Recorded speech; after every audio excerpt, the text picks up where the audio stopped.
Bueno, muy buenas noches. Voy a compartirles esta presentación donde quiero hacer una revisión práctica del hardware y software para servidores. Eh, Antes que nada, ¿verdad? Lo que vamos a hablar sobre lo que es un servidor, los aspectos de software, los aspectos de hardware, elementos importantes del ecosistema de servidores, tipo de servidores, según los servicios implementados, según el tamaño, principales fabricantes, identificación de los componentes. Servidor. Quiero presentarme. En primer lugar, les saludo desde Managua, Nicaragua. Nosotros estamos en Centroamérica, estamos al norte de Costa Rica, al sur de Honduras. Y es un gusto, ¿verdad?, estar con ustedes acá compartiendo. Acá son las 5:25 de la tarde, 7:25. Y bueno, les cuento un poco sobre mí. Soy ingeniero electrónico, tengo una maestría en telecomunicaciones y actualmente estoy estudiando el doctorado en educación. Tengo más de 15 años de experiencia docente, más de los que uno quisiera poder admitir, ¿verdad? Y además soy miembro de la comunidad de software libre. También soy miembro del Instituto de Ingenieros Eléctricos y Electrónicos en el grado de Senior Member y soy miembro del capítulo nicaragüense de Internet Society. Me declaro como un promotor del uso de tecnologías de una forma adecuada. También soy cofundador de grupos de usuarios de Linux, ramas estudiantiles de IEEE y clubes estudiantiles de Microsoft. Actualmente soy el coordinador de formación docente y educación virtual de la Universidad Americana aquí en Nicaragua. De hecho, tengo un canal de YouTube. Me encuentran como el profe Carlos Leal. En ese canal van a encontrar temas que tienen que ver sobre tecnología en general, pero más específicamente sobre temas de seguridad informática, software libre y administración de servidores. Me encuentran así como profe Carlos Leal. De hecho, estoy grabando esta sesión para que esté disponible también en mi canal de YouTube. Bueno, entonces si gustan, entramos un poco en calor. Quiero decirles que me pueden interrumpir en cualquier momento. Si alguien tiene alguna duda, puede levantar la mano, puede preguntar en cualquier momento, no tengan pena. Lo único que sí les pido, que si tienen abierto el micrófono, pues puede meterse un poco de ruido. Entonces, en este caso, pues mucho mejor si levantan la mano o piden la palabra, ¿verdad? No se queden con ninguna duda. La idea es de que esta sesión sea lo más interactiva posible para que así podamos todos aprender. Entonces, en informática, un servidor es una computadora que forma parte de la red y que además provee servicios a otras computadoras.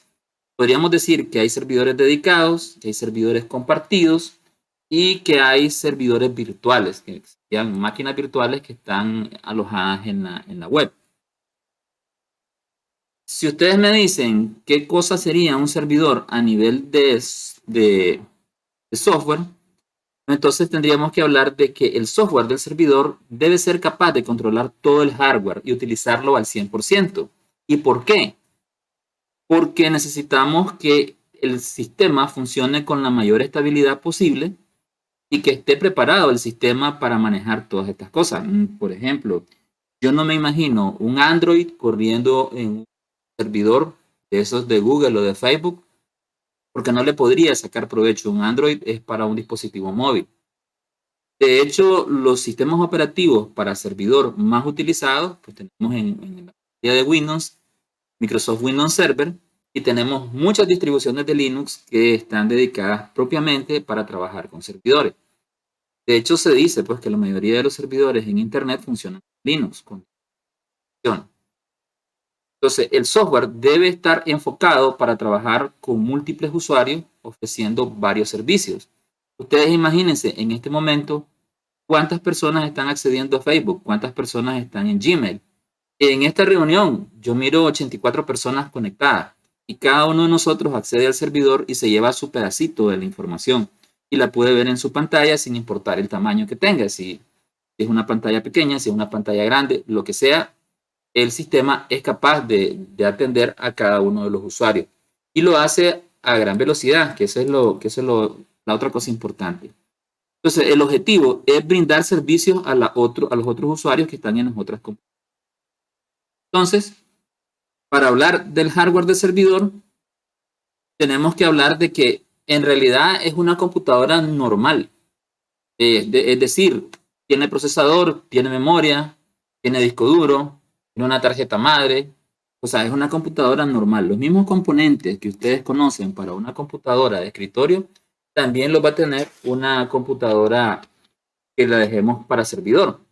Pero esos componentes van a estar diseñados para trabajar 724, van a estar pensados para que se puedan cambiar en caliente y además de eso, están pensados para que funcionen siempre. Entonces, como son de alta disponibilidad, vale la pena tener en stock, tener a la mano, ¿verdad? Algunos repuestos en caso de que haya algún fallo.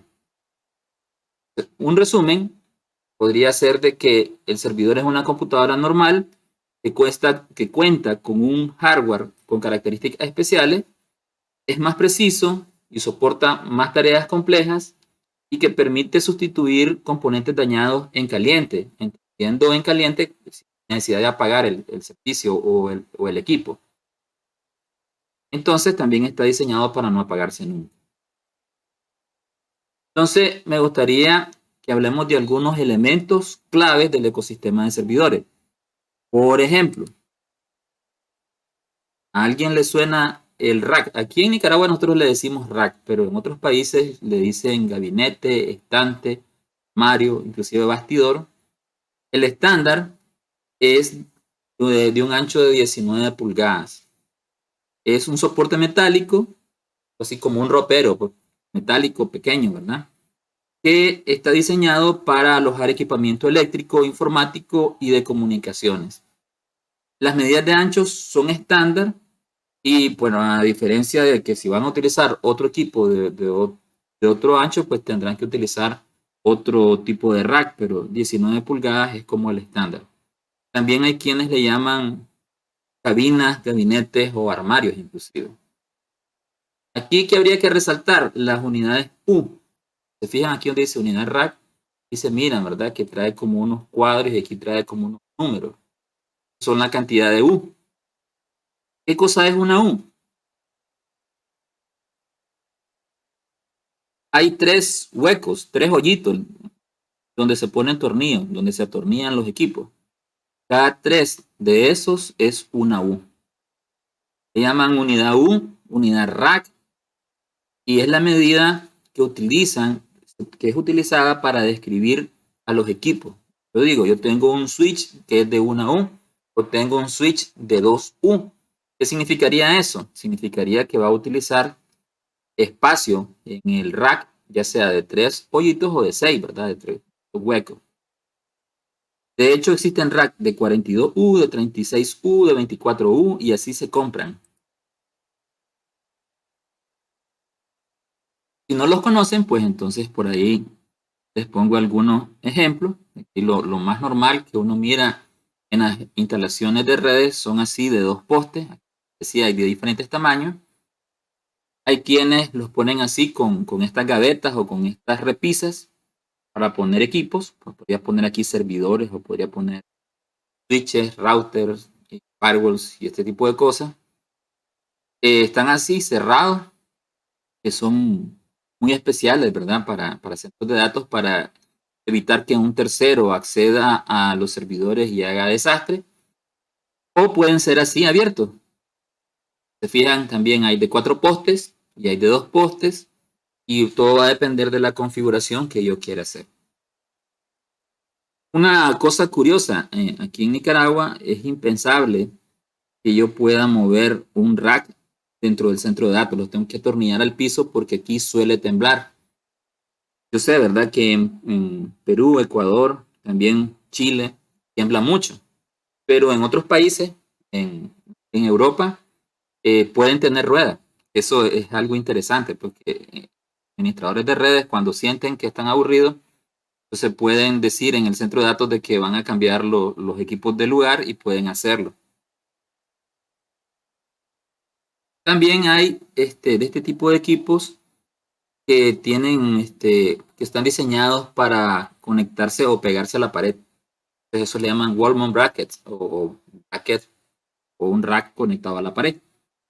Por favor no hagan esto, no pongan una repisa así sencilla, ¿verdad? Porque esto es como muy peligroso. Esto ni para cosas en la casa es recomendable. Mejor pensar en un gabinete así, ¿verdad? Está diseñado para ponerle ventilación, da una cerradura.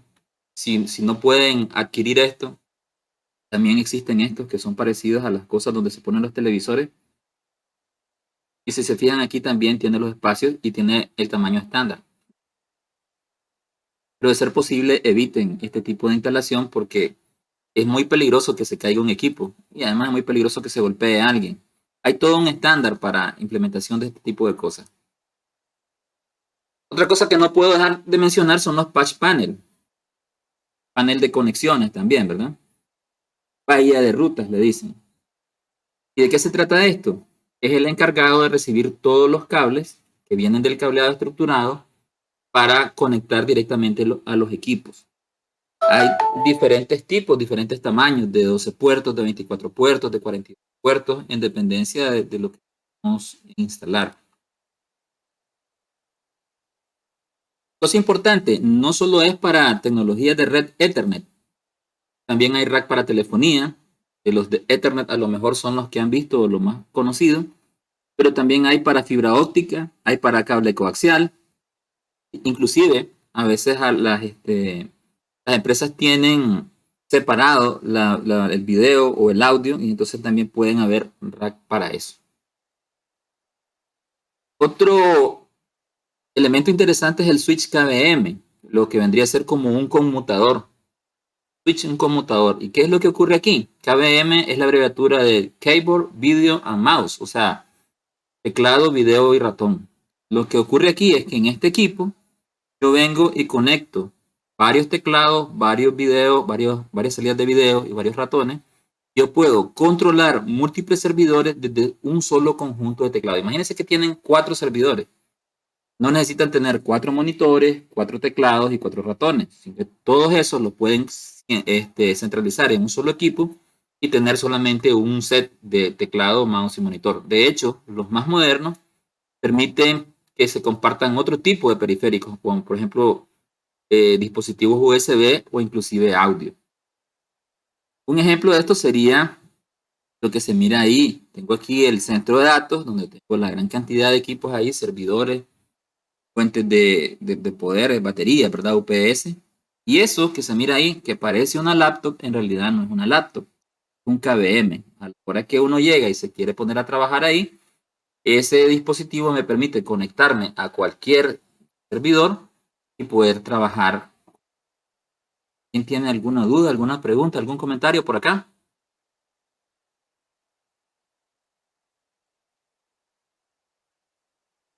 Ok, si no hay preguntas, no hay dudas, continuemos. Entonces hablemos de los tipos de servidores. Entonces, muy probablemente hay gente que piensa que un servidor es un hardware, pero en realidad un servidor es un software. Usted puede dejar de pensar en que necesito un hardware súper especial para poner algo y en realidad no. Desde las computadoras que tenemos en las casas podemos implementar servidores. Porque existe el concepto de servidor a nivel de software. Un software vendría siendo como propiamente, ¿verdad? Lo que yo quiero que corra. Entonces, servidor web podría tener un sitio alojado con diferentes tecnologías HTML. Podría tener un servidor de correo, que es el que se va a encargar de almacenar, enviar y recibir cualquier cantidad de información relacionada con el correo. Podría implementar un servidor de bases de datos, donde voy a poner almacenamiento, gestión de toda la información de todos los datos de los clientes. Y así sucesivamente, puedo pensar en servidor proxy, servidor de acceso remoto, servidor de archivos con FTP. Puedo pensar en muchas cosas que las puedo implementar.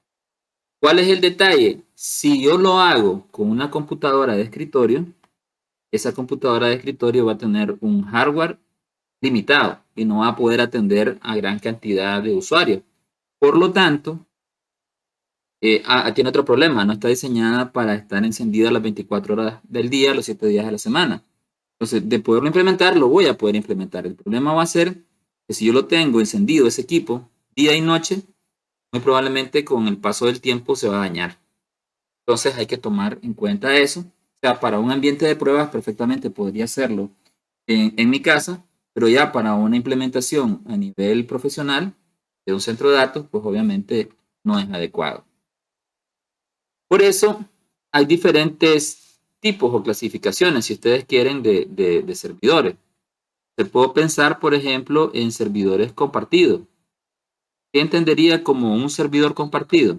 A mí se bolas, perdón. Entonces, ¿qué entendería yo como un servidor compartido? Son servidores que están a la disposición de todos nosotros, donde hay varias empresas que pueden compartir los recursos de ese servidor. ¿Cómo es eso? Bueno, por ejemplo, un hosting, un servidor hosting que te ofrece acceso a cierta parte del servidor para poner una página web. Pero a lo mejor en ese mismo servidor están corriendo 5, 10, 15, 20 páginas web. Entonces, ese servidor está siendo compartido. Los servidores dedicados, que son sin duda los que nos suenan más, son servidores que obviamente son nuestros y que solo nosotros podemos hacer uso de ellos. Y los servidores virtuales, que es básicamente lo mismo que un servidor compartido, pero que está dedicado 100% para mí en un centro de datos que no es el de mi empresa. También podemos pensar en servidores por el tipo, por su tamaño. Yo podría tener un servidor de torre, podría tener un servidor en rack y un servidor en blade. ¿De qué hablo cuando hablo de un servidor de torre? Pues hablo de un equipo bastante parecido a una computadora de escritorio normal. Bastante parecido, o sea, tiene un case, un gabinete, ¿verdad? Donde voy a echar todos los componentes. Obviamente va a ser más grande.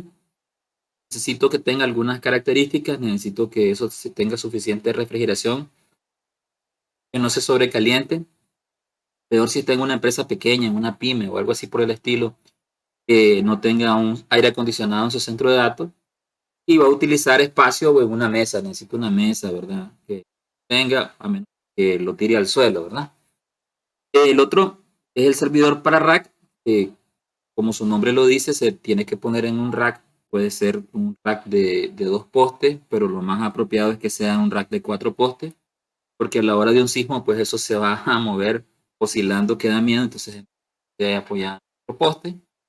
Y el siguiente paso son servidores en Blade. ¿Cuál es la idea de un servidor en Blade? Es sencillo. Usted tiene el concepto, por ejemplo, de una portátil. Si usted le quita a una portátil la pantalla, ahí en la pantalla no se procesa nada, le queda una hoja muy fina donde están todos los componentes de la computadora, inclusive las tablets, ¿verdad? Igual, queda ahí. Disco duro, procesador, memoria, todo eso ahí queda. Entonces a alguien se le ocurrió que sería buena idea para ahorrar espacio tener un gabinete enorme que le proporcione a las hojas Blade, así se llaman, alimentación, refrigeración, o sea, aire frío para que no se quemen, pero además de eso conectividad a red, conectividad a audio, video, que solo vaya insertando esas tarjetas y que yo pueda tener algo súper más eficiente en un espacio mucho más optimizado. ¿Por qué se necesita así? Porque la verdad es de que en los centros de datos el espacio es muy caro. ¿Qué significa que sea muy caro? Porque tengo limitado espacio físico. Hasta cierto punto puedo poner cosas. Y mientras más cosas pueda poner en menor espacio, pues mucho mejor. Hablemos un poco sobre los principales fabricantes de servidores. Entonces, que conste, no estoy recomendando a ningún fabricante en particular. De hecho, pues obviamente en los países, en cada país puede variar. Y en Nicaragua, en Centroamérica, voy a mencionar los tres que son más conocidos y que son más utilizados. Podría ser de que en Sudamérica esto cambie. Entonces, voy a comenzar por HP. ¿Conocen HP? Me imagino. Hay computadoras HP, hay portátiles HP y obviamente también. Y bueno, por aquí yo les voy a compartir estas diapositivas. De hecho, también las voy a poner en mi canal de YouTube. Y entonces, acá tengo los servidores HP que son muy buenos. También tengo servidores Dell. ¿Cuáles son mejores? En realidad no hay uno mejor que otro. Esto es como ponerse a comparar marcas de vehículos. Unos preferirán Toyota, otros preferirán Hyundai, otros preferirán Kia y van a tener sus motivos. Pero cada uno de ellos te lleva de un lado a otro y cumple con su objetivo. Entonces, el otro fabricante, bueno, otro detalle importante, al entrar yo aquí desde Nicaragua me lleva al sitio web de Dell de México. Y el otro fabricante es IBM. Me preguntan a mí, ¿cuál de los tres es mejor? Yo les diría, bueno, depende mucho de los talleres y del servicio técnico.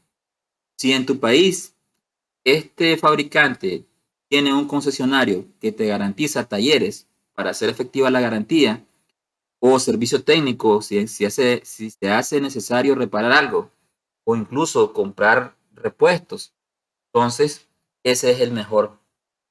De nada te sirve que tengas un servidor que sea muy bueno según tu criterio, si a la hora de la hora, cuando vas a comprar algo o necesitas soporte técnico o necesitas alguna cosa en particular, la persona que te puede ayudar está en otro país y no puedes enviar el equipo para hacer efectiva la garantía porque te tienes que enviarlo a otro país.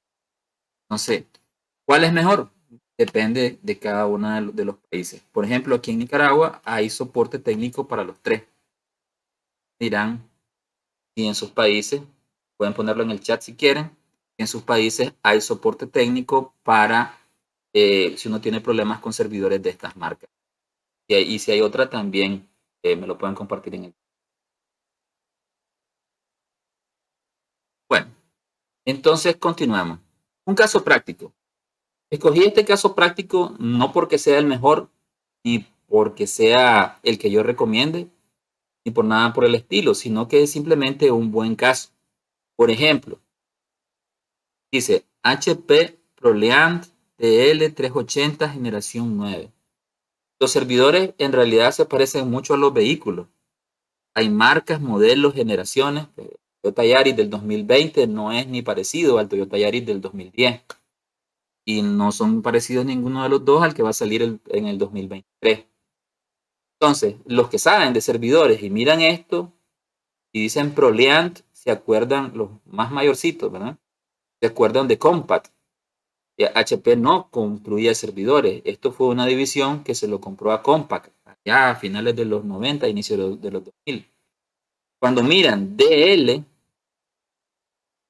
los que saben de esto identifican rápido que se trata de un servidor para rack, porque los que son para mesa de trabajo o de torre son ML y los que son para rack son DL. Y cuando ven que dice generación 9, inmediatamente dice esto es un servidor viejo. Porque ya va como 2 o 3 o 4 las que sean generaciones. Pero igual esto como es un ejemplo, vamos a comprar este servidor, pues nos sirve mucho como ejemplo. Entonces, este es el HP ProLiant TL380 generación 9. Y así se mira desde frente. Podemos sacarle mucho provecho a esta imagen, más provecho del que ustedes se imaginan. En principio veo de que este servidor tiene 3 bahías. Miren, bahía 1, bahía 2 y bahía 3. Las bahías se pueden personalizar a como yo quiera. Ustedes se fijan, la bahía 2 en este momento no tiene nada. La bahía 3 tiene 1, 2, 3, 4, 5, 6, 7, 8 discos. Se pueden imaginar, yo le pudiera montar 8 discos de 2 teras, entonces tendría este servidor más o menos unos 16 teras. Todavía tengo otra bahía en caso de que yo quiera comprar otra tarjeta controladora de discos y ponerla ahí para que tenga pues, acceso pues, a ponerle más discos duros.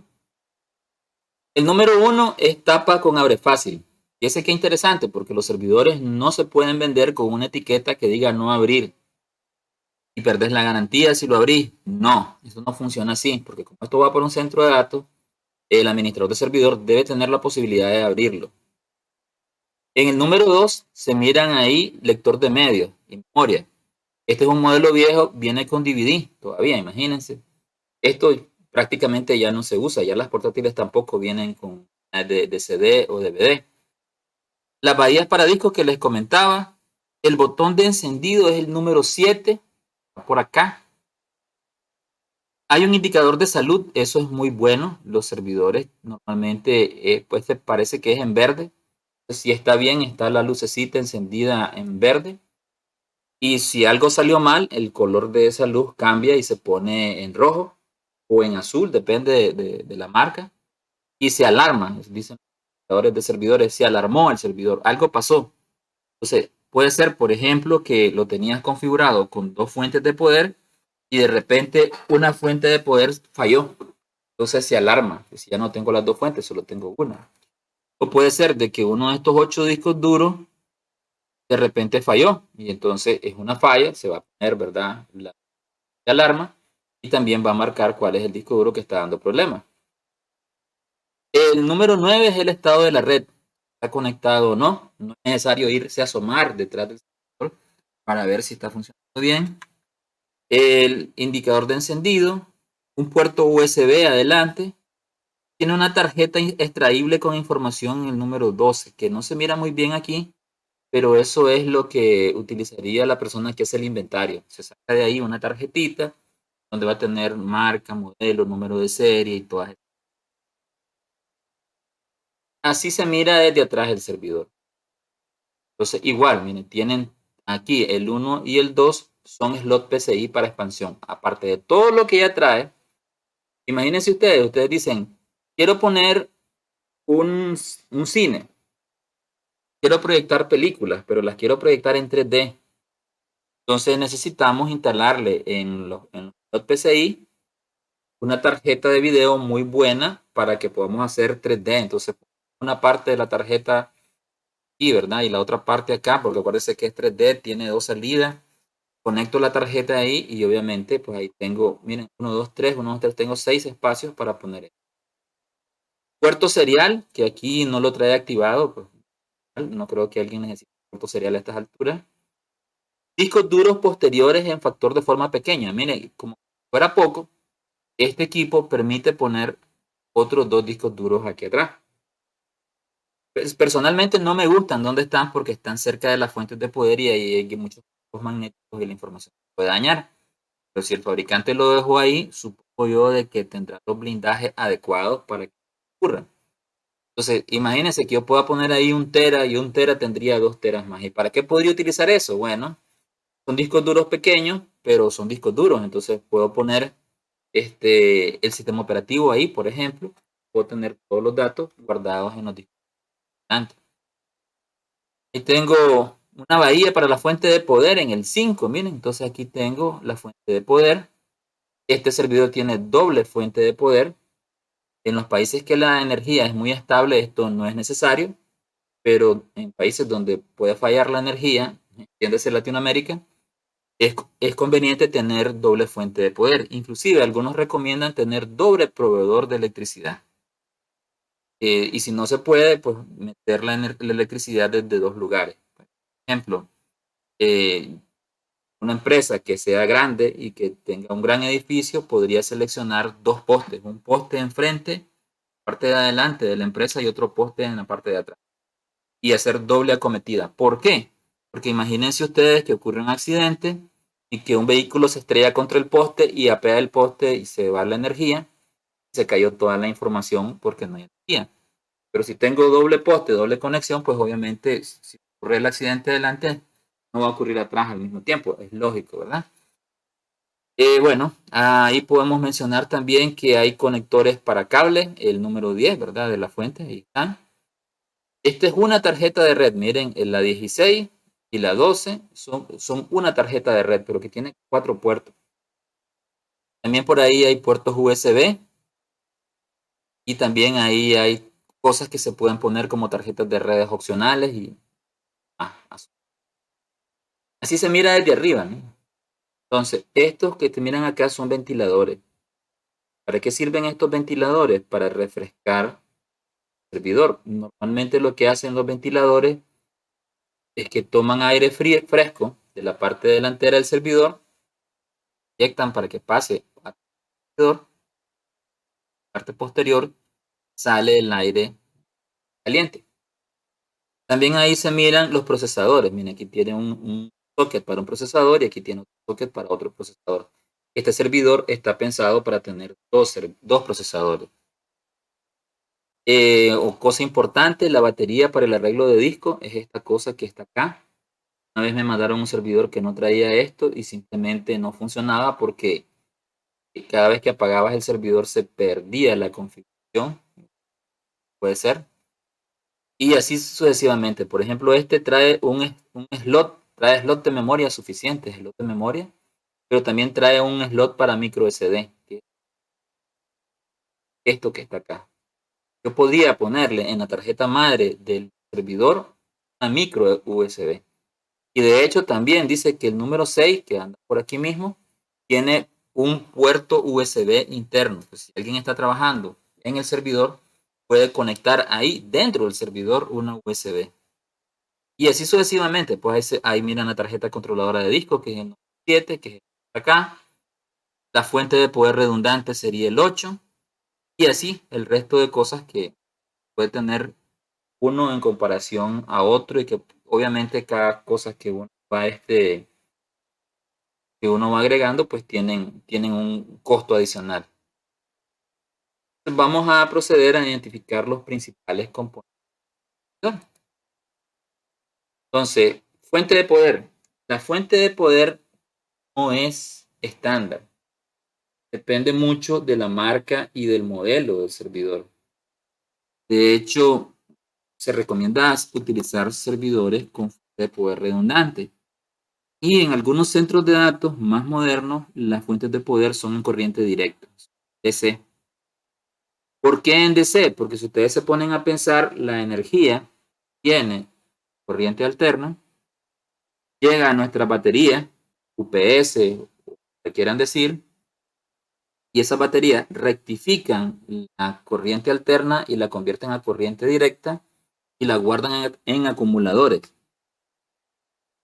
Si hay un corte de energía, esos acumuladores tienen la energía en corriente directa, se la pasan a un circuito que oscila la corriente para que se convierta en corriente alterna otra vez, se lo pasa a la fuente de poder del servidor, que es de corriente alterna, pero al final el servidor tiene unos rectificadores que la vuelve a convertir en corriente directa.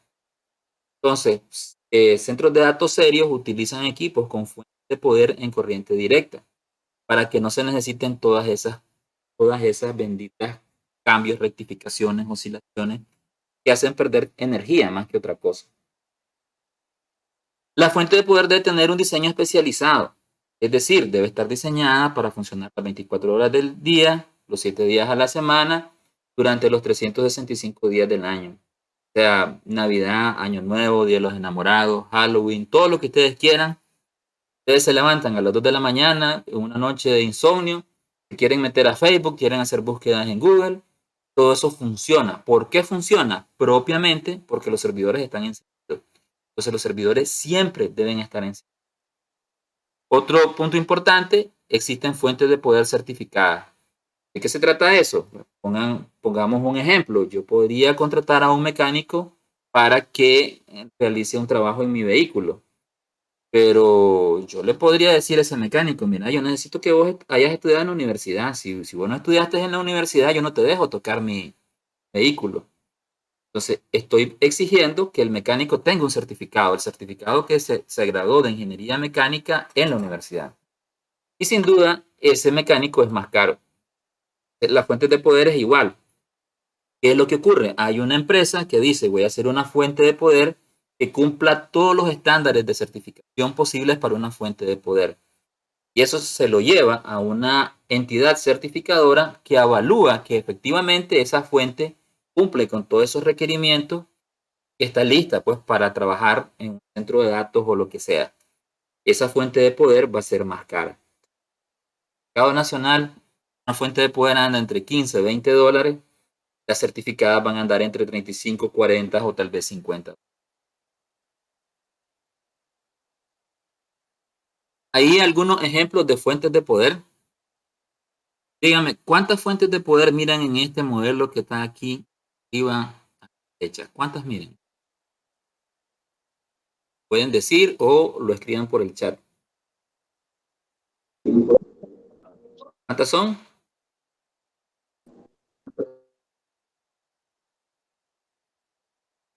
Una, dos, cuatro. ¿Cuántas son? Dos. Sí, ¿verdad? Fíjense bien, tiene 4 ventiladores, pero no son 4 fuentes de poder, son 2 fuentes de poder en los interruptores.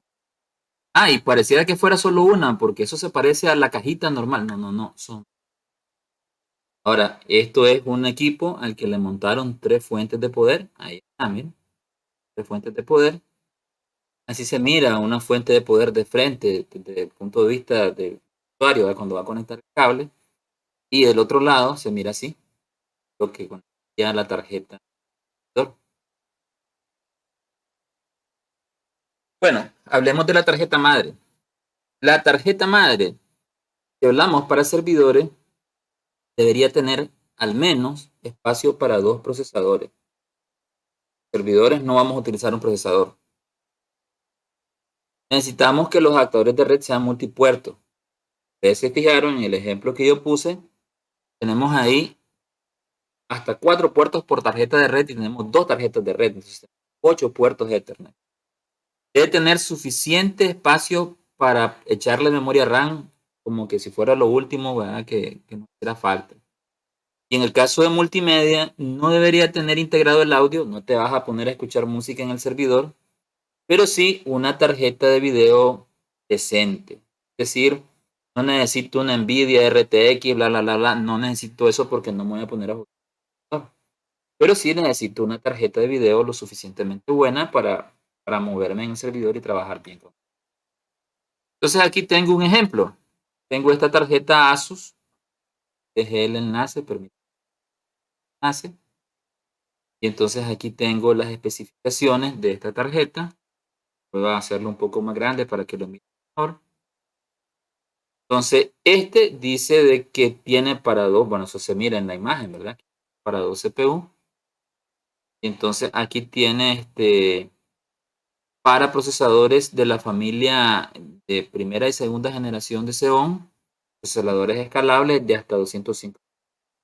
Trae un chipset muy bueno incluido. Y aquí dice que soporta memoria DDR4, te dice las velocidades que soporta. Más lenta es de 2400 MHz, la más rápida es de 2933 MHz. Y bueno, ahí hay algunas cosas que habrá que revisar, ¿verdad? Dice que 12 DIMMs. Trae gráficos integrados pues, de verdad, se le puede poner tarjetas NVIDIA o puede ser que utilice lo integrado que hay en el procesador. Tiene 3 puertos PCI Express, tiene bueno, tiene un montón de cosas, ¿verdad? Tiene su puerto LAN, tiene audio, tiene un montón de puertos USB y así sucesivamente, ¿verdad? Esto no es un comercial sobre esta tarjeta, ¿verdad? Habría que revisar ahí qué opciones tiene. Solo quería comentarles, ¿verdad? Que existe una tarjeta que tiene estas características. Antes, si esta tarjeta les gustó, esta otra les va a encantar. Entonces, esta tarjeta existe. Dejé el enlace. Quieran a conocer.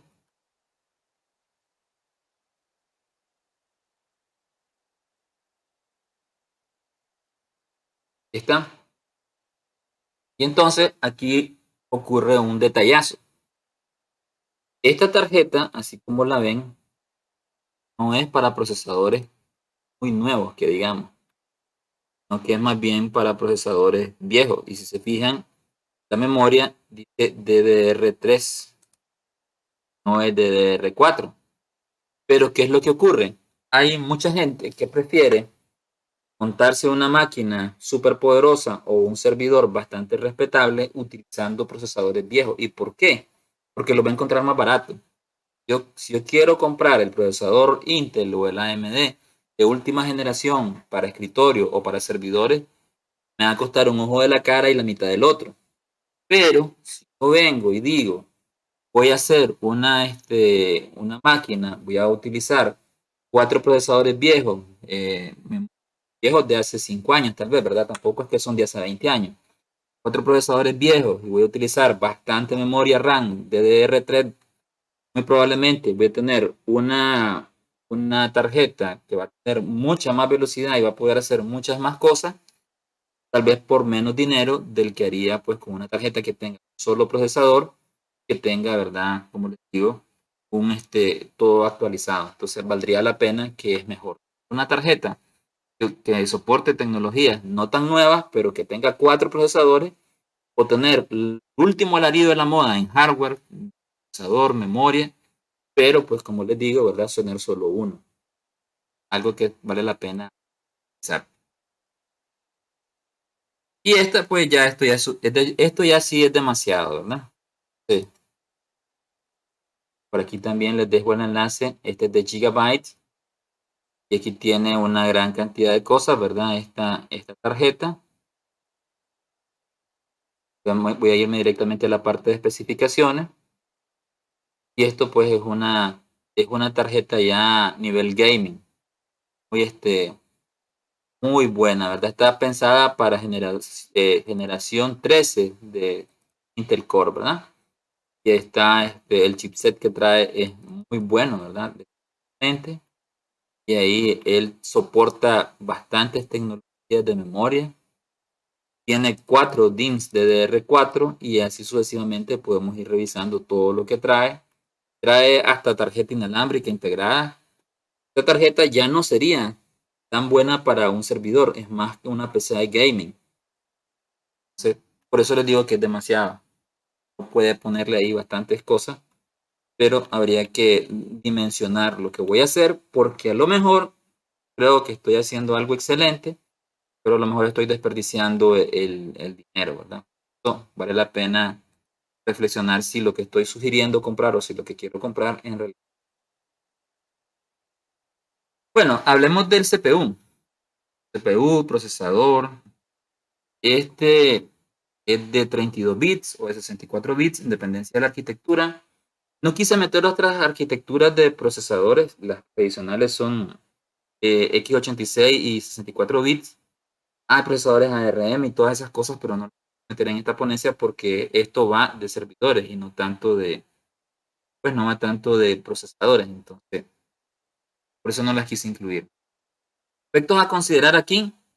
Tenemos obviamente la cantidad de núcleos, la frecuencia de reloj es muy importante, la memoria caché, muy importante. Los procesadores tienen registros que trabajan a toda la velocidad del procesador, pero también tienen memoria RAM. Entonces, entre la velocidad del procesador que va a toda madre y la memoria RAM que no va tan rápido, están estas memorias caché de primer nivel, de segundo nivel y de tercer nivel, que son importantísimas para poder establecer una comunicación más eficiente.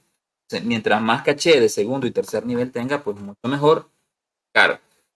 Y además de eso, pues elementos claves, el año, la generación y obviamente Por cierto, ya no se compran procesadores de 32 bits, ¿oyeron? No se compran procesadores de 32 bits. Por favor, no lo hagan. ¿Por qué no se compran procesadores de 32 bits? Porque son procesadores viejos. Procesadores pues que ya no cumplen las expectativas de lo que queremos que hagan por nosotros. Entonces, si alguien les ofrece un procesador de 32 bits, por favor, no lo compren. Principales fabricantes de procesadores, pues aquí no hay mucho que discutir, está Intel y está AMD. Entonces, si nos vamos al mundo de Intel, entonces vamos a ver que para clientes tienen los procesadores i3, i5, i7, i9, i11 y ahí siguen, ¿verdad? Las que sean. En el caso de AMD tienen procesadores Athlon, Ryzen, Zen, que son para clientes. Esto también hay que tener claro. Tenemos procesadores para servidores. Entonces, en el caso de servidores, Intel te ofrece la línea de procesadores Xeon. ¿Qué se entiende por un procesador Xeon? Pues entonces son procesadores parecidos, pero parecidos no es lo mismo. Los procesadores sí están pensados para estar encendidos las 24 horas del día, los 7 días de la semana, al igual que los procesadores Titanium, que son un poquito más viejos, pero son procesadores pensados más bien para servidores de aplicaciones. En el caso de AMD, pues ahí tienen servidores Opteron, procesadores Opteron y los EPYC, que son pensados para servidores. Entonces, la otra cosa importante a resaltar aquí es que cuando nosotros vemos un código de un procesador, y hay varias cosas que uno a veces no entiende para qué sirven o qué significan. Entonces, por ejemplo, aquí tengo que AMD, lo primero tiene que ver con arquitectura, el segundo tiene que ver con la categoría, luego la generación, rendimiento, modelo y así sucesivamente, ¿verdad? Al igual que Intel, pues cada uno de esos numeritos significa algo. No es lo mismo procesador Intel i3 de segunda generación o de tercera que el mismo i3 de novena o de octava o de décima. No, no es lo mismo, ¿verdad? Entonces hay que tener en cuenta eso y además con el tiempo los internos del procesador como que van fallando o como que ya no funcionan igual. Y fíjense bien, todavía importa, pero no tanto. Importa la frecuencia de reloj interna. Cuando te dicen, mira, este procesador funciona a 3.4 GB, eso es la frecuencia de reloj interna. Es decir, la velocidad a la que se comunican los componentes internos del procesador. Y eso es mentira, pues si vos tenés DDR2, por ejemplo, no te sirve mucho esos 3.4 GB, porque el bus de datos de la memoria a lo mejor va a llegar a 800 MHz. ¿Y a qué se refiere eso? A la frecuencia de reloj externa, que es la frecuencia con la que se comunica el procesador con la tarjeta madre y con todos sus componentes. De nada me sirve tener un procesador súper rapidísimo si la frecuencia de reloj externa, pues, bueno. Pero además de eso, la generación del procesador tampoco importa tanto. Importa, pero no tanto. Ya lo dije yo, no es lo mismo un procesador de generación 3 que uno de generación 11.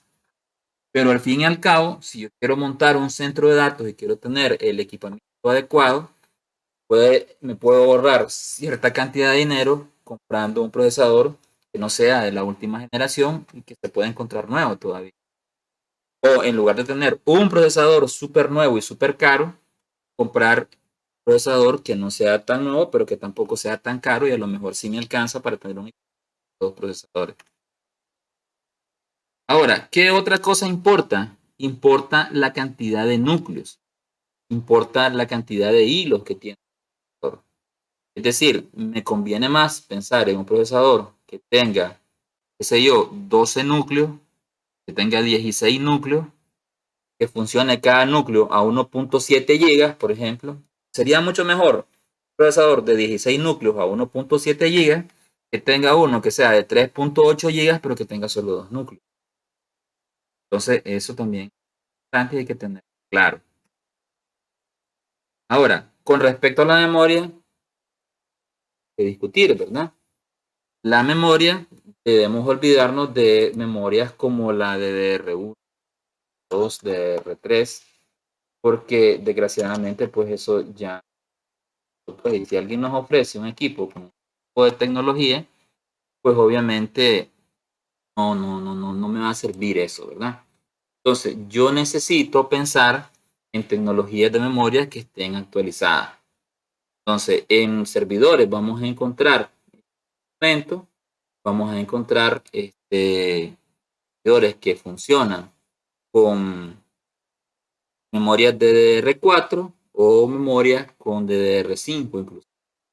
Entonces, eso es muy práctico pensar porque también hay que estar consciente de las diferentes alternativas que voy a tener yo porque un servidor no lo voy a utilizar un año. Tengo que pensar en todas las cosas que voy a utilizar durante el tiempo que esté vivo el servidor. ¿Y cuánto tiempo va a estar vivo? Muy probablemente el servidor esté vivo, qué sé yo, 5 años, 8 años, 10 años. Entonces hay que tenerlo bien claro porque de repente pues se nos olvida eso, pues, y Si me pongo a comprar servidores con DDR2 o con DDR3 a la vuelta de 4 o 5 años, de hecho creo que ya es difícil encontrarlo, a la vuelta de 2, 3, 4 años no voy a encontrar ese tipo de respuesta. Entonces, antes de terminar, quiero hacerles un demo. No sé si alguien tiene alguna duda, alguna pregunta en este momento.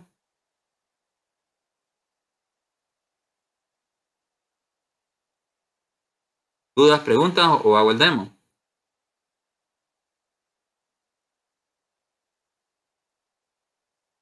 Bueno, si no hay preguntas, continúo entonces. Entonces, miren, voy a entrar aquí a la página de Dell. Voy a ponerlo en pantalla completa. Entonces, estoy aquí en la página de Dell.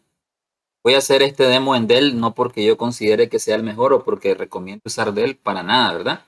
Simplemente me parece un buen recurso para hacer una demostración de cómo se podría pensar en comprar un servidor. Entonces me voy a ir donde dice para empresas y ahí donde dice para empresas veo que dice servidores. Entonces ahí tengo, miren, lo que estaba hablando, ¿verdad? Servidores en torre, servidores en rack, tengo ahí unas ofertas, tengo un montón de opciones, ¿verdad? O sea, de paso, y puedo comprar también servidores para almacenamiento, los que storage, pero yo me voy a quedar con los servidores para rack. Como estoy en Nicaragua, me pasó este costo en pesos mexicanos. Se puede cambiar, pero si gustan, después lo podemos transformar en dólares. Preguntamos a Google cuánto es en dólar el costo que nos dé para que tengamos una idea más clara de cómo nos da.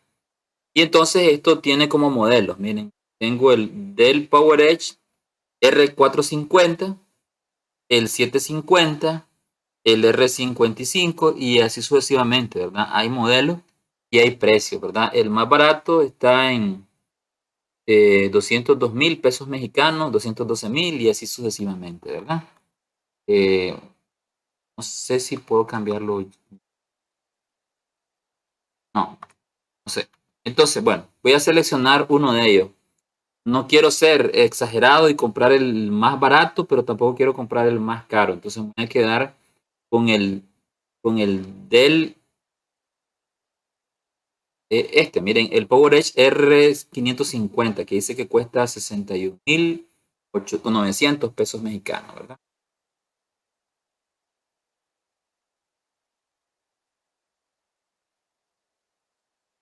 Entonces, dice de que este es un servidor de 2U. Ahora ya entendemos qué significa esto. Un servidor de 2U. Permítanme, les voy a... Ajá, ahora. Entonces, este es un servidor de 2U que está optimizado, dice, para mayor versatilidad. Entonces, aquí puedo ver todo lo que trae el servidor y vamos a configurarle algunas cosas para que tenga sentido comprarlo. Entonces, le voy a decir aquí configurar.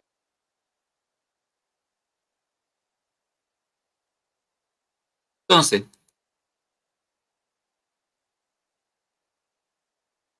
este servidor trae cosas que yo puedo mejorar. En este caso, si se fijan, este servidor dice que tiene hasta 8 bahías de disco de 3.5 pulgadas. Eso es todo. Este modelo en particular no acepta más bahías de disco. Pero sí puedo decir, que sé que es interesante, que yo puedo ponerle que sean SATA. Esto pareciera que fuera lo mismo. Puedo modificar el procesador. Fijan, tengo diferentes modelos de procesador. Este servidor en particular no acepta un segundo procesador. Entonces, si yo quiero, por ejemplo, tengo ahorita el Intel Xeon Silver 4310. Ahora, fíjese otra cosa interesante. Si existe Silver, que es plata, sin existe el Gold, pero este no puede funcionar con el procesador. Y entonces podría pensar aquí, ¿verdad? En que yo quisiera el más caro, que es el 4316, por ejemplo. Tendría que sumarle 21,000 pesos mexicanos. Ya se me actualizó el precio. Y podría pensar en que ahorita tengo 8 GB de RAM y puedo pensar, no, yo no quiero 8, yo quiero 64. Voy a desmarcarle acá. Entonces, obviamente aquí me dice que eso incrementa el precio. Ya me lo incrementó.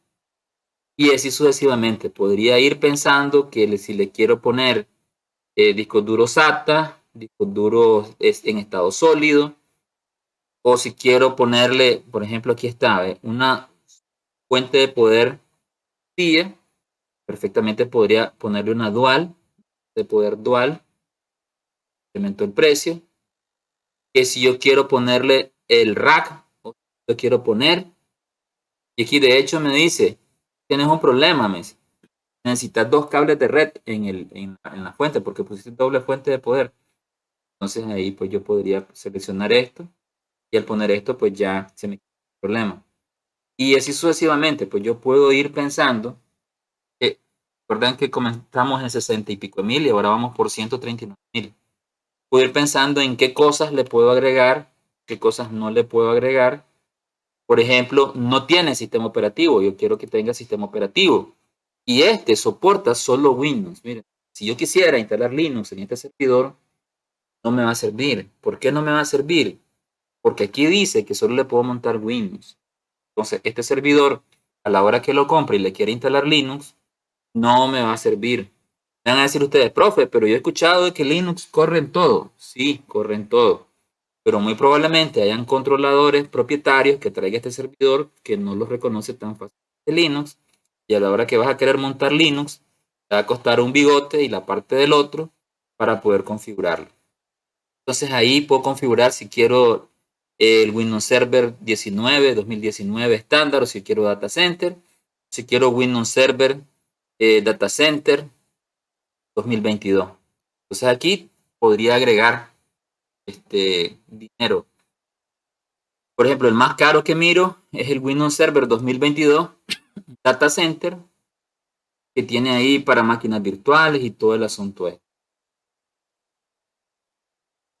Ahora ya cuesta 297.000 pesos mexicanos. Y así sucesivamente puedo seguir agregándole cosas. Por ejemplo, aquí yo quiero agregarle que pueda correr 2 máquinas virtuales, ya que tengo un servidor tan caro. Entonces aquí me hace licencias, me dice, tienes problemas con las licencias, tienes que ir, necesito tener un sistema operativo secundario. Entonces, si ustedes se fijan, esta aplicación es tan buena que si hay algún problema, pues obviamente ahí te lo pone. Si hay problemas, te lo va marcando. Y si no hay problemas, pues no te los marca. Y te dice exactamente a dónde vas. Dice, si te vas al primario, Windows Server 2022 y el secundario requiere al menos una licencia por procesador adicional.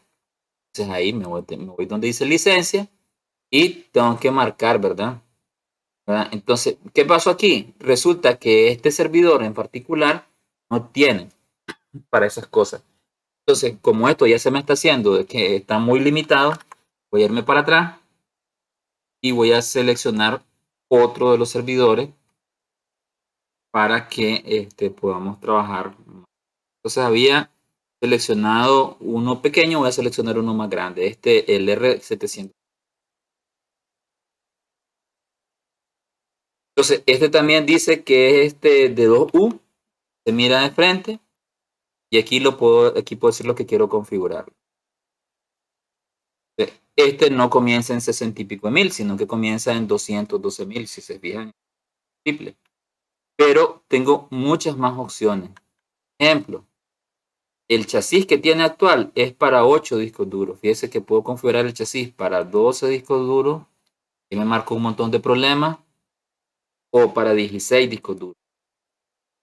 Tenemos de los problemas un momentito y después vemos si resuelven. Aquí no puedo cambiar el tipo de backplane, tiene que ser SAS o SATA. Y aquí me permite decir, yo quiero que este tenga un CPU o que tenga 2 CPU. Entonces le voy a decir, quiero 2 CPU. Esto no lo puedo cambiar, es el modelo del servidor. Y aquí tengo, miren, el procesador. Y se acuerdan que yo les decía, si existe el Silver, sin duda también existe el Gold. Entonces, en este momento, tengo un procesador Silver. Podría seleccionar un procesador Silver más caro. Tengo el 4309, podría seleccionar el 4314. O si yo no quiero eso, puedo ver qué opciones tengo en los procesadores Gold. Entonces, ahí la cosa cambia, ¿verdad? Entonces, ¿cuál es la diferencia entre un procesador Silver y un procesador Gold? por la cantidad de núcleos, ¿verdad? El más grande que estoy viendo tiene 32 núcleos. Que es bastante, lógicamente, ¿verdad? 32 núcleos, 64 hilos. Y esto me le subió el precio que dio miedo. De casi 200,000 pesos, ¿verdad? Entonces, y esto que no tiene un procesador adicional, ¿verdad? Yo perfectamente podría decirle que quiero uno adicional. Luego vamos con la memoria RAM. Misma historia, miren, ahí puedo seleccionar RAM, puedo seleccionar configurador, tarjetas controladoras de disco, puedo hacerlo y puedo seleccionar tecnologías, si yo quiero que sean discos SATA, si quiero que sean discos SAS y así sucesivamente, ¿verdad? Que si yo quiero que la fuente de poder sea redundante, entonces, y aquí podría seleccionar el tipo de fuente de poder. Esta tiene ahorita una dual de 600 watts. Aquí tengo una dual, que esta es hot plug, o sea que se puede quitar en caliente. Yo el precio un montón. Y así sucesivamente, ¿verdad? Que si yo quiero ponerla en el rack, que si quiero ponerle cables de poder, o que si no se los quiero poner. Y ahí comienzo a configurar el montón de cosas que se le pueden pedir. Si yo quiero que traiga un adaptador con fibra óptica, que si yo quiero algún tipo de tarjeta optimizada para que arranque. Y aquí puedo seguir viendo, ¿verdad? En este caso, vamos al sistema operativo. Aquí sí, mira, me permite que le puedo poner Windows. Si le quiero poner Windows, si le quiero poner VMware o si le quiero poner Linux. ¿Qué opciones me da en Linux? Me dice Ubuntu, me dice SUSE y me dice Red Hat. Yo quiero decirle que yo quiero que esto venga con Ubuntu Server, pero que no va a venir, dice, con instalación de fábrica. Dice Ubuntu Server Non-Factory Install. Ahí dice. Yo podría decir, no, yo quiero con SUSE, por ejemplo. Entonces, ese dice también que es Non-Factory Install o el Red Hat, que dice ahí que tampoco, o sea, básicamente, él viene preparado para que trabaje con Linux, pero no te lo instalan de fábrica. El que te instalan es el VMware o el Windows. Bueno, y así sucesivamente, pues uno puede ir seleccionando las licencias de VMware, de Windows, de lo que sea, y uno puede ir configurando. Y bueno, solo por curiosidad, dice que en este momento son 501,246. Entonces pongámosle 500,000 pesos mexicanos. Yo le pongo 500,000 pesos mexicanos a dólares. Entonces, grande, lo siento. Dice que son como unos 26,000 dólares, más o menos. Bueno, jóvenes, yo eso era lo que traía para hoy. Yo espero que hayan disfrutado de esta sesión tanto como la yo. Ya saben, ¿verdad? Que tengo lo estoy grabando para compartirlo en mi canal de YouTube. Ahí también voy a poner el enlace a la presentación y la orden para la que ustedes quieran. Si tienen alguna duda o alguna pregunta, con mucho gusto también.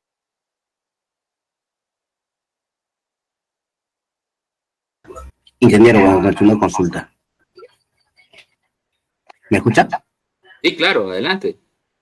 En los servidores he visto que traen como unas lengüetitas, unas tarjetitas donde trae todas sus características. ¿Esa tarjetita es personal o se le podría proporcionar también, por ejemplo, a alguna empresa distribuidora o algo? No sé, quisiera que me aclare sobre ello. Bueno, traen una tarjetita que trae toda la información del servidor, marca, modelo, número de serie y esas cosas que son pues prácticamente la información que va a solicitar la persona que hace el inventario. Eso no se debería ir de la empresa porque a la hora que hagan el inventario para saber si es eso, pues lo que está puesto, pues obviamente, ¿verdad? Lo van a revisar así. Hay algunos modelos que inclusive traen dos, que el del inventario no puede estar entrando todos los días al centro de datos, entonces queda uno pegado en el servidor y se le entrega a alguien pues, que está estudiando los equipos y lo tiene a mano. Entonces, quiere corroborar pues el inventario que efectivamente es el mismo equipo, puede entrar al centro de datos y revisar, mira, este es el mismo. Y pues así funciona. No sé si contesté la pregunta. Sí, sí, sí, respondió ingeniero. Y otra consulta más. Cuando quiero, por ejemplo, eh, entiendo que las bahías son ¿cómo se llama? Los case donde van los discos duros, ¿cierto? Bueno, se pueden poner eso y se pueden poner otras cosas, por supuesto. Ya, mi pregunta es, los discos duros para lo que es servidores, ¿puedo adaptarlo cualquier tipo de disco duro o son especiales dependiendo del modelo de los servidores? Porque hace poco el lugar donde trabajo compró un servidor Dell, pero solamente con el disco de almacenamiento para el sistema operativo, más no para lo que es los archivos. Entonces, cuando se solicitó a la empresa, nos indicó de que se tendría que dar todas las características necesarias del servidor para que de acuerdo a ello realice la cotización, porque no se podía hacer la cotización de cualquier disco duro para ese modelo del servidor. Sí, bueno, ahí hay de dos quesos, ¿verdad? Como dice, ¿verdad? Uno puede comprar las partes originales y puede comprar copias. Por ejemplo, en el caso de la memoria RAM, uno puede comprar una memoria certificada por HP, compra el módulo que viene con la etiquetita HP, pero eso es carísimo, ¿verdad? Porque viene con la certificación de HP. Pero si uno tiene una memoria original y la mira bien con una lupa y se fija, se va a dar cuenta que a lo mejor esa es una memoria de marca Kingston. Entonces uno se fija en la marca y el modelo y se va y compra una memoria Kingston de la misma marca y el mismo modelo que no trae la etiqueta HP, pero que es lo mismo y que obviamente cuesta un tercio o un cuarto de lo que pide HP. En los discos duros es exactamente igual. Yo le puedo compartir algo que me pasó a mí. En un servidor, ya estaba un poco viejo y se dañaron los discos duros. Se necesitaban comprar los discos duros y había que traerlos fuera del país. Y costaba, comprar 5 discos duros costaba más que comprar todo el servidor. Entonces, eso también suele ocurrir. La otra cosa es el, la interfaz. Entonces, nosotros estamos acostumbrados a utilizar discos SATA, pero para servidores se utilizan discos SAS. Entonces, ¿cuál es la diferencia entre un disco SATA y un disco SAS? Básicamente que el disco SATA es más lento, el disco SAS es más rápido. Entonces, si el servidor trae puerto SAS, pues obviamente va a funcionar súper rápido, a gran velocidad y todo. Pero si yo no tengo un disco SAS, podría ponerle disco SATA. Lo que no puedo hacer es combinar. No puedo poner una parte de los discos duros en disco SATA y la otra parte en disco SAS. Eso sí.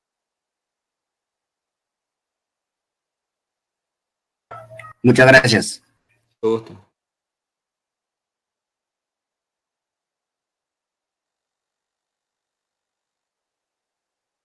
En el chat estoy viendo preguntas. Dice Sandra, ¿cómo diferencia ahí con servidores que tienen un solo procesador con los que tienen varios procesadores? Bueno, buena pregunta.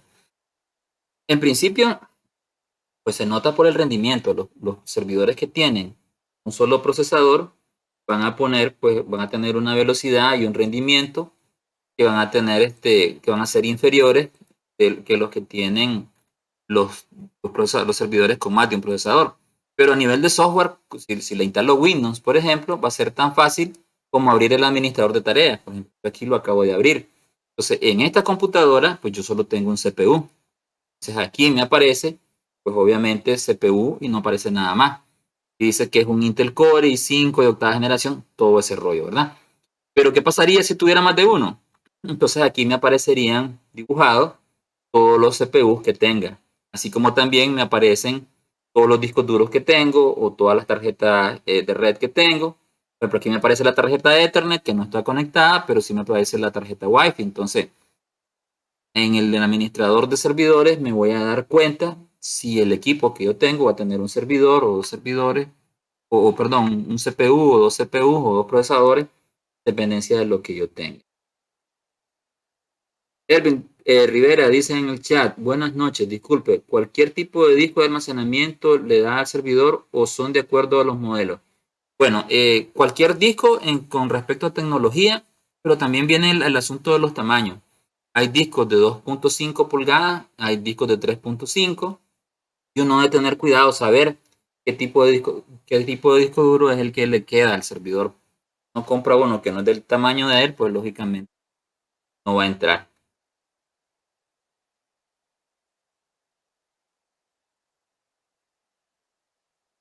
¿Alguna otra duda? ¿Alguna otra pregunta?